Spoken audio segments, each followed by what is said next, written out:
আসসালামু আলাইকুম।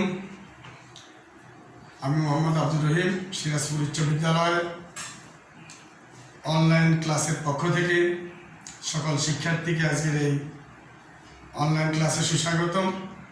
প্রিয় শিক্ষার্থীবৃন্দ, আশা করি বৈশ্বিক করোনা কোভিড-19 এর প্রাদুর্ভাবে সারা পৃথিবী যখন অচল হয়ে গেছে, স্থবির হয়ে গেছে, এই মুহূর্তে আমরা ঘরে বসে আমাদের এই অনলাইন কার্যক্রমে সবাইকে স্বাগতম জানাচ্ছি। আশা করি সবাই সুস্বাস্থ্য নিয়েই পাঠ কার্যক্রম চালিয়ে যাচ্ছ। আজকে আমরা যে বিষয়টি নিয়ে আলোচনা করতে যাচ্ছি সেটা হচ্ছে আমাদের নবম ও দশম শ্রেণীর ইসলাম ও নৈতিক শিক্ষা। এই প্রসঙ্গে আমি বলতে চাচ্ছি এটা যে আমাদের এই ক্লাসটুকু শুধু নবম দশম শ্রেণীর না, আমাদের অষ্টম শ্রেণীর শিক্ষার্থীদেরও পাঠ্যসূচিতে থাকায় তারাও এখানে উপকৃত হবে বলে আমি আশা করছি। সবাইকে আজকের এই ক্লাসে স্বাগতম। প্রিয় শিক্ষার্থীবৃন্দ, আমরা যে জিনিসটা নিয়ে আলোচনা করব, আমাদের পাঠ্যপুস্তকের অত্যন্ত গুরুত্বপূর্ণ একটি বিষয়, সেটা হচ্ছে জাকাত। মূলত জাকাত হচ্ছে ইসলামের 5টি মৌলিক ভিত্তির অন্যতম ভিত্তি। হাদিসে আছে, বুনিয়াল ইসলাম আলা খামসিন শাহাদাত আল্লা ইলাহা ইল্লাল্লাহ ওয়া আন্না মুহাম্মাদার রাসূলুল্লাহ ওয়া ইকামিস সালাত ওয়া ইতাইজ যাকাত ওয়াল হজ্জ ওয়া সাওম রমাদান। ইসলামের ভিত্তি 5টি মজবুত খুঁটির উপর প্রতিষ্ঠিত। এর মধ্যে কালিমা, নামাজ, রোজা, হজ, জাকাত। জাকাত ইসলামের অন্যতম পঞ্চম স্তম্ভ। জাকাত এমন একটি ইবাদত যেটা মূলত আমাদের অর্থনীতির সাথে সম্পৃক্ত। আর আমরা জানি আমাদের এই মানব সমাজের রক্ত বলতে যেটাকে বোঝায় সেটা হচ্ছে অর্থনীতি। কারণ আমরা অর্থনৈতিক ক্রিয়াকর্ম ছাড়া আমাদের এই দুনিয়াবী জীবন, ইহলৌকিক জীবন পরিচালনা করতে সক্ষম হই না। তো আজকে আমি জাকাত নিয়ে আলোচনা করছি। জাকাত একটি আরবি শব্দ। এর অর্থ হচ্ছে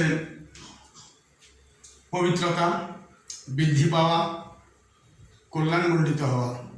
জাকাতের আরেক অর্থ রয়েছে প্রশংসা। আসলে যদি আমরা এই আবিধানিক অর্থের দিকে যাই তাহলে আমরা দেখব যে অর্থগুলোর আসলে বাস্তবতা কতটুকু। জাকাতের যদি আমরা প্রথমে যাই যে বৃদ্ধি, আমরা জানি জাকাত প্রদান করলে সম্পদ কমে যায়। এটা হচ্ছে আমরা বাহ্যিক দৃষ্টিতে এগুলো দেখি, কিন্তু মূলত জাকাত, ইসলাম কেন জাকাতকে বৃদ্ধি অর্থে নিচ্ছে? কারণ আমরা জানি বৈধভাবে কোনো জিনিস যখন মানুষ ব্যবহার করে সেখানে তার আত্মার প্রশান্তি আসে, সেখানে তার সামাজিক মর্যাদা বৃদ্ধি পায়, আর আল্লাহ রাব্বুল আলামিন তাকে অলৌকিকভাবে সম্পদ বৃদ্ধি করে দেন। তো এখানে এই অর্থে জাকাত বৃদ্ধি পায়। জাকাত বৃদ্ধি অর্থে পায় যেহেতু মুসলমানদের সম্পদটা শুধুমাত্র বড় লোকদের, ধনী লোকদের মধ্যে পুঞ্জীভূত থাকে না, এটা সামগ্রিকভাবে ছড়িয়ে পড়ার কারণে যিনি অর্থ সম্পদের মালিক তার থেকে আরম্ভ করে অন্যদের মাঝে সেটা বৃদ্ধি পায়। এর অর্থ বৃদ্ধি পাওয়া। জাকাতের এক অর্থ হচ্ছে পবিত্র। কারণ অপবিত্র সম্পদ, যে সম্পদে জাকাত দেওয়া হচ্ছে না সেটাকে কালো সম্পদ, কালো তালিকাভুক্ত সম্পদে আমরা রূপান্তরিত করতে পারি, আখ্যায়িত করতে পারি। তো জাকাত আমাদের সম্পদের যে ময়লা সেটাকে পবিত্র করে। দ্বিতীয়ত হচ্ছে কল্যাণমণ্ডিত হওয়া। কারণ যিনি জাকাত প্রদান করেন, ধর্মীয়ভাবে আল্লাহ রাব্বুল আলামিন তার এই সম্পদের মধ্যে বরকত দান করেন। সেই বরকতটা গাণিতিক হারে হয় না, সেটা জ্যামিতিক হারে হয়। আল্লাহ তাআলা ইচ্ছে করলে যত খুশি তাকে কল্যাণ এবং বরকতমণ্ডিত করতে পারেন। আর জাকাতের চতুর্থ অর্থ হচ্ছে প্রশংসা। প্রশংসা, আমরা দুনিয়াতে যেমন যিনি জাকাত দিচ্ছেন তিনি অন্যদের মাঝে যেমন প্রশংসিত হবেন, গরিবদের মাঝে প্রশংসিত হবেন, সামাজিকভাবে তার মর্যাদা বৃদ্ধি পাবে।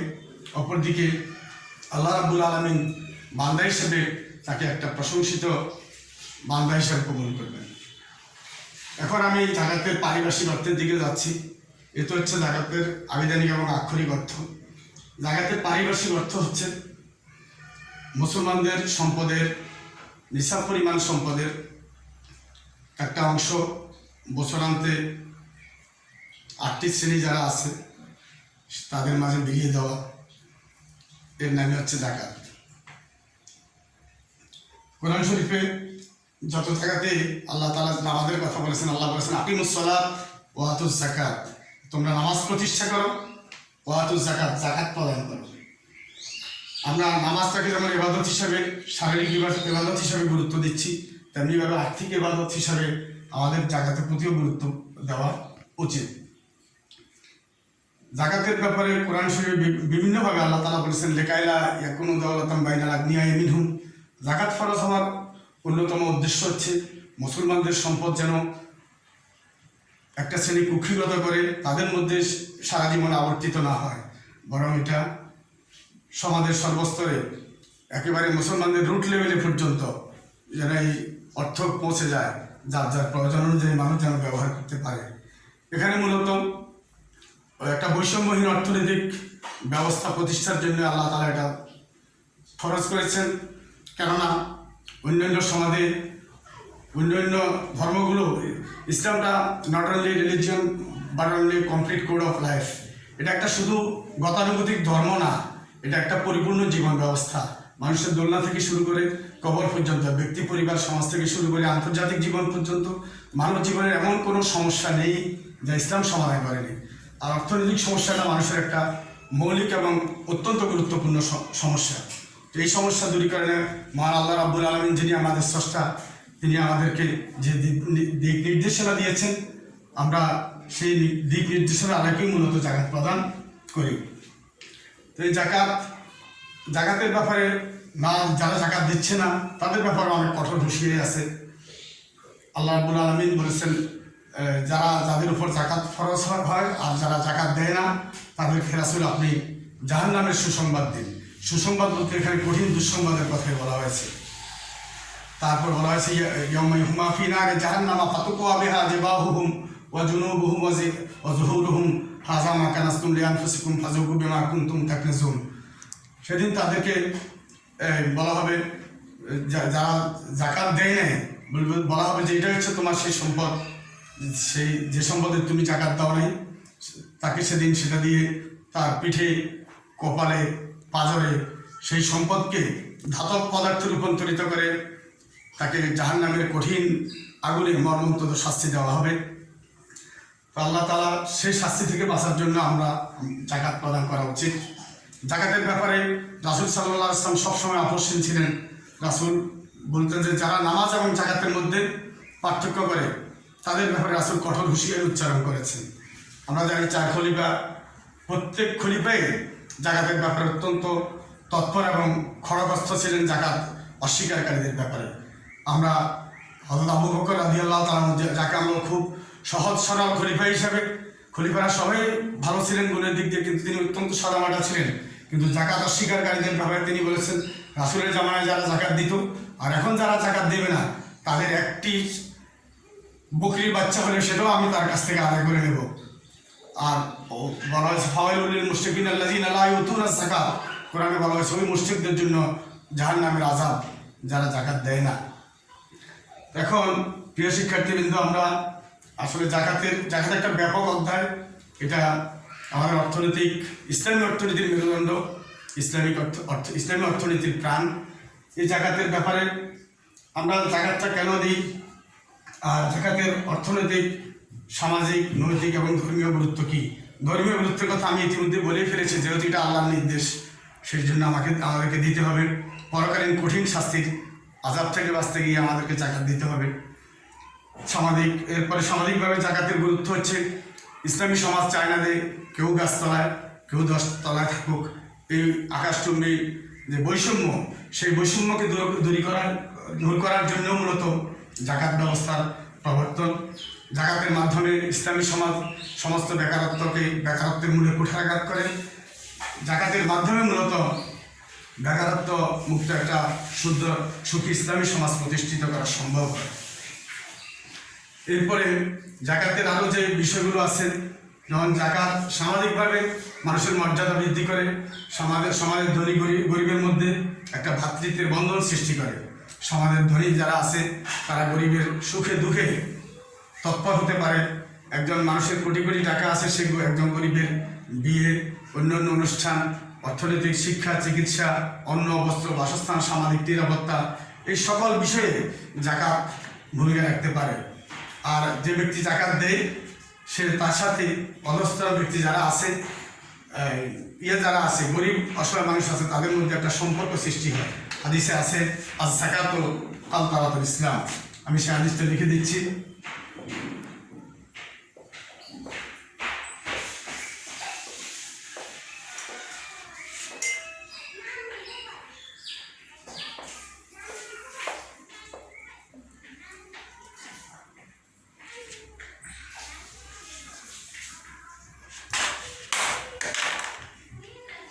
আর জাকাত কাল তারাতুল ইসলাম এর অর্থ হচ্ছে, জাকাত হচ্ছে ইসলামের সেতুবন্ধন। জাকাত ইসলামের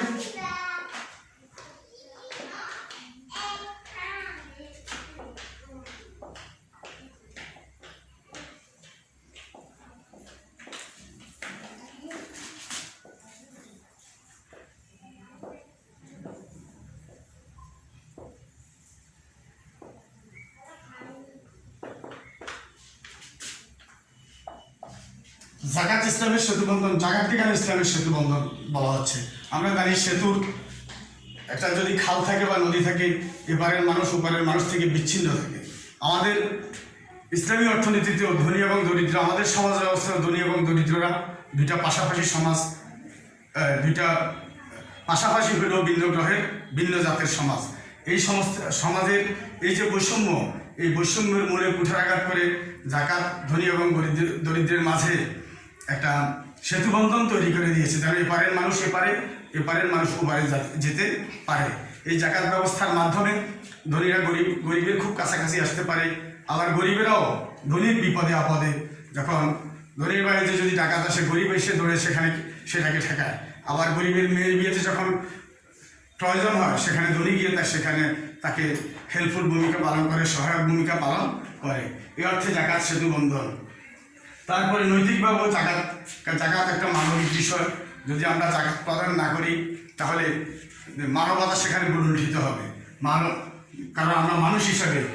এই জন্য জাকাত শুধু মুসলমানরা যে মুসলমানকে দিচ্ছে তা না, অমুসলমানদেরকেও জাকাতের যে 8টা খাত আছে, তার মধ্যে একটা খাত আছে যে মানুষের মনোরঞ্জনের জন্য, অর্থাৎ ইসলামী অর্থনীতির একটা অংশ এমন শ্রেণীর কাছে যাবে যারা মুসলমান নয়, কিন্তু মুসলমান ইসলাম ধর্মের প্রতি যাদের আকৃষ্টতা আছে, তাদেরকেও কিন্তু সেখানে জাকাত দেওয়ার কথা বলা হয়েছে। তো এখন জাকাতের এই বিষয়গুলো, এটা সামগ্রিকভাবে মুসলিম সমাজের উন্নতি এবং মানবিক উন্নয়নের জন্য একটা গুরুত্বপূর্ণ বিষয়। এখানে মুসলমানদের অন্ন, বস্ত্র, বাসস্থান, শিক্ষা, চিকিৎসা, সামাজিক নিরাপত্তা, বিবাহ সহ মৌলিক যে সমস্ত সমস্যা আছে, সব সমস্যাগুলোর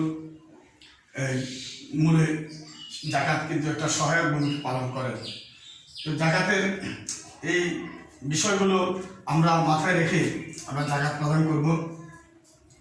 আল্লাহ তাআলা বলেছেন, অফি আমওয়ালিহিম হাক্কুল লিস-সাইল ওয়াল মাহরুম, তোমাদের সম্পদে দরিদ্রের অধিকার রয়েছে। এমনটা আমাদের বোঝা ঠিক হবে না যে এটা গরিবের প্রতি ধনীর করুণা, না, এটা ইসলামী সমাজ ব্যবস্থায় জাকাতকে ধনীর করুণা হিসাবে আখ্যায়িত করা হয় না, বরং এটাকে বলা হয়েছে দরিদ্রের অধিকার। আর সে অধিকার দিতে, এটা তার ধনীর সম্পদে দরিদ্রের যে অধিকার, ধনী ব্যক্তি সে অধিকার দিতে বাধ্য।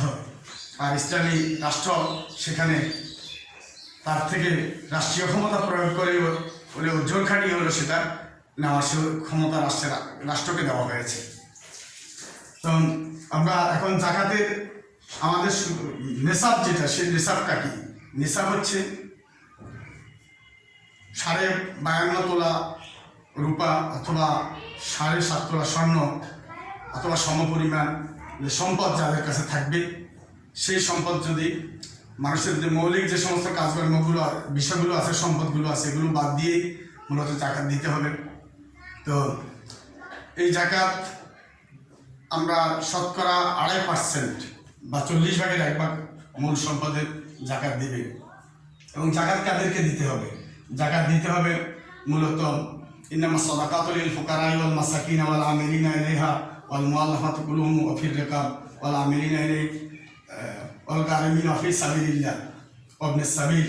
কোরআন শরীফে সূরা তাওবাতে আল্লাহ তাআলা বলেছেন যে জাকাত পাবে গরিব, মিসকিন, জাকাত আদায়ে নিযুক্ত কর্মচারী, তারপরে দাস মুক্তির জন্য জাকাত দেওয়া হবে, ওই অমুসলমানদেরকে জাকাত দেওয়া হবে যাদের মনোরঞ্জন করার জন্য মুসলমানরা আগ্রহী।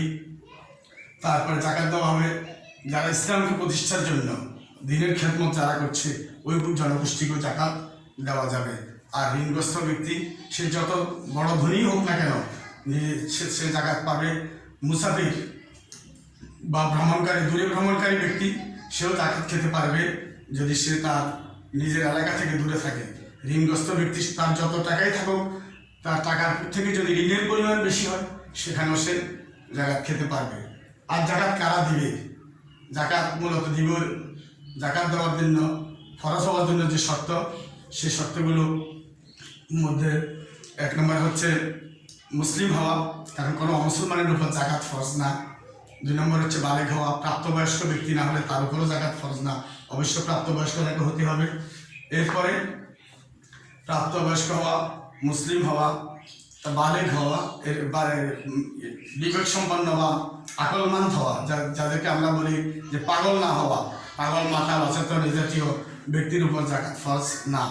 আবার সম্পদ পরিমাণ, নিসাব পরিমাণ সম্পদের মালিক হওয়া, আবার নিসাব পরিমাণ সম্পদ সেটা প্রয়োজনের অতিরিক্ত হওয়া, স্বাভাবিক প্রয়োজনের অতিরিক্ত হওয়া। এরপরে নিসাব পরিমাণ সম্পদ 1 বৎসর কাল কন্টিনিউ করা, স্থায়ী হওয়া। এই সমস্ত শর্ত যে সমস্ত ব্যক্তি রয়েছে তাদের উপর জাকাত ফরজ। জাকাত না দিলে তাদের আল্লাহ তাআলা যে শাস্তি বলেছেন সেই শাস্তিগুলোর সম্মুখীন তাদেরকে হতে হবে। এরপরে মহাগ্রন্থ আল কোরআনে আল্লাহ তাআলা বলেছেন সূরা মুমিনুনের মধ্যে 18 পারে আছে যে ক্বাদ আফলাহাল মুমিনুন আল্লাযীনা হুম ফি সালাতিহিম খাশিউন ওয়াল্লাযীনা হুম আনিল লাগwi মুরিদুন ওয়াল্লাযীনা হুম লিয-যাকাতি ফাইলুন। ওই মুমিনরাই সফল যারা জাকাতের পন্থায় কর্মতৎপর হয়েছে। মূলত জাকাত শুধু অর্থনৈতিকভাবে আমাদেরকে পবিত্র করছে তা না, বলছে মুমিনদের যদি সফলতা মুমিনরা চায় তাদের জীবনের প্রত্যেকটা কাজ হবে জাকাতের পন্থায়, অর্থাৎ পবিত্রতার পন্থায় তারা সমস্ত কার্য সম্পাদন করবে। সেটা তার অর্থনৈতিক হতে পারে, সামাজিক হতে পারে, নৈতিক এবং ধর্মীয় অন্যান্য বিষয় হতে পারে। তার চারিত্রিক বৈশিষ্ট্যগুলো জাকাতের পন্থায় কর্মতৎপর হতে হবে। জাকাতকে আমরা যেমন কালো টাকাকে সাদা করছি জাকাত দিয়ে, ঠিক তেমনিভাবে আমাদের চরিত্রকেও, আমাদের মূলত আসলে সম্পদের যেমন জাকাত আছে, আমাদের দেহের জাকাত আছে, আমাদের এলেমের জাকাত আছে, আমাদের অর্থের যেমন জাকাত আছে, আমাদের ফসলেরও জাকাত আছে। ফসলের যে জাকাত মূলত সেটাকে বলা হয় ওসর। ফসলের জাকাতকে আমরা ওসর বলি। যদি কোনো ব্যক্তি প্রাকৃতিকভাবে বা বৃষ্টির পানি দিয়ে কোনো ফসল চাষ করে সেখানে তাকে জাকাত দিতে হবে। ওসর বলা হয়। ওসর অর্থ হচ্ছে 10 ভাগের 1 ভাগ সম্পদ তাকে জাকাত হিসেবে গরিবদের মাঝে বিলিয়ে দিতে হবে। আর যদি ওই ব্যক্তি সম্পূর্ণ প্রকৃতির উপর নির্ভর না হয়ে ইরিগেশনের মাধ্যমে, সেচের মাধ্যমে, সেচ প্রকল্পের মাধ্যমে যদি সে চাষাবাদ করে তাহলে তাকে সম্পদের 20 ভাগের 1 ভাগ ওসর হিসেবে, সেখানে এটাকে ইসরুন বলা হয় মূলত, অর্থাৎ 20-এর 1 অংশ সম্পদ তাকে ওসর বা জাকাত হিসেবে প্রদান করতে হবে। এমনিভাবে আমাদের পশুর জাকাতও আছে, আমরা সেটা আমাদের পরবর্তী ক্লাসে আলোচনা করব। সেখানে পশুর কথা আছে, যে উটের জাকাত আছে, গাভীর জাকাত আছে, এগুলো একটা ব্যাপক আলোচনা। আমি এখন সেদিকে যাচ্ছি না, আমাদের পরবর্তী ক্লাসে সেগুলো নিয়ে আলোচনা করব। তো প্রিয় শিক্ষার্থীবৃন্দ, আমরা আমাদের এই বিষয়গুলোকে মাথায় রেখে আমরা জাকাতের ব্যাপারে তৎপর হব। যদি আমরা সেটা করি তাহলে দেখা গেছে মুসলমানদের মধ্যে একটা সময় আসলে দেখা যাবে এখন জাকাত খাওয়ার লোক খুঁজে পাওয়া যাবে না। আমরা পঞ্চম খলিফা হিসাবে যাকে চিনি, যিনি খোলাফায়ে রাশিদার পরে যাকে সবচেয়ে গুরুত্বপূর্ণ খলিফা হিসাবে মুসলিম সমাজ সম্মান দেয়, যে ব্যক্তিটিকে চিনি হচ্ছে অর্থাৎ ওমর বিন আব্দুল আজিজ, যাকে দ্বিতীয় ওমর বলা হয়। ওমর বিন আব্দুল আজিজের শাসন আমলে দেখা গেছে তিনি তার পুরো রাষ্ট্রের যে পরিসীমার মধ্যে জাকাত খাওয়ার মতো, জাকাত নেওয়ার মতো কোনো ব্যক্তি খুঁজে পাননি। এটা সারা পৃথিবীতে একটা সরকারের জন্য, রাষ্ট্র ব্যবস্থা যারা রাষ্ট্র পরিচালনা যারা করছেন তাদের জন্য একটা মডেল হয়ে থাকবে। কারণ ইসলামের এই জাকাত ব্যবস্থা সারা পৃথিবীর অর্থনীতিকে আঙুল দিয়ে দেখিয়ে গেছে যে যদি মানুষ সম্পদের যদি সুষ্ঠু ব্যবহার হয়, সম্পদ যদি ব্যক্তির যদি তার ইচ্ছামতো ব্যবহার না করে, স্রষ্টার ইচ্ছামতো ব্যবহার করে, তাহলে দুনিয়াতে যেমন তার সম্পদের অভাব হবে না, রাষ্ট্রেও তেমনি রাষ্ট্র সেখানে কোনো অর্থনৈতিক সমস্যার মুখোমুখি হবে না, সামাজিক বিপর্যয় সেখানে নেমে আসবে না, মানুষের মধ্যে অনৈক্য, অশান্তি। আমরা দেখি আমাদের সমস্ত অশান্তির মূল কারণ হচ্ছে অর্থনৈতিক ক্রাইসিস, অর্থনৈতিক সংকট। আর এই অর্থনৈতিক সংকট নিরসনে জাকাত এক অনবদ্য ভূমিকা রাখছে। আমরা যদি আমাদের সর্বস্তরে এই জাকাত ব্যবস্থা প্রতিষ্ঠিত করতে পারি, তাহলে আমাদের এই সমাজ একটা সুন্দর সমাজ, একটা স্বর্গীয় সমাজে রূপান্তরিত হবে। তো প্রিয় শিক্ষার্থীবৃন্দ, আজকে আমি আমার ক্লাসের পরিসমাপ্তির দিকে যাচ্ছি। মূলত আমরা এখনও ছাত্র মানুষ, তোমরা যারা আমার ক্লাস শুনছো, আমরা যখন ভবিষ্যতে অর্থনৈতিকভাবে সমৃদ্ধ হব, তখন আমরা এই জাকাতকে নিজের জীবনে বাস্তবায়ন করার জন্য সচেষ্ট হব। আমরা আমাদের পরিবার যারা চালাচ্ছেন, অভিভাবক, তাদেরকে এই বিষয়ে আমরা উদ্বুদ্ধ করব। সমাজে যারা আছেন তাদেরকে আমরা আমাদের নিজের অবস্থানে থেকেই জাকাত প্রদানের জন্য তাগিদ দিয়ে তাদেরকে আমরা জাকাতের গুরুত্ব উপলব্ধি করানোর চেষ্টা করব। যদি আমরা এটা করতে পারি, তাহলে আমাদের সমাজ একটা সুখী সুন্দর সমাজে রূপান্তরিত হবে। তো তোমাদেরকে এই করোনাকালীন সময়ে নিয়মিত পাঠ্যপুস্তকের সাথে সংশ্লিষ্টতা রেখে আমাদের রুটিন মাফিক ক্লাসগুলো নিজেরা করার জন্য, অনলাইন ক্লাসে অংশগ্রহণ করার জন্য আমি আহ্বান জানাচ্ছি। আর এই জাকাত ভিত্তিক অর্থব্যবস্থা প্রতিষ্ঠার মাধ্যমে সুন্দর সুখী সমাজ এবং সুন্দর আগামীর প্রত্যাশায় আজকের ক্লাসে এখানে ইতি টানছি। ধন্যবাদ সবাইকে। আসসালামু আলাইকুম।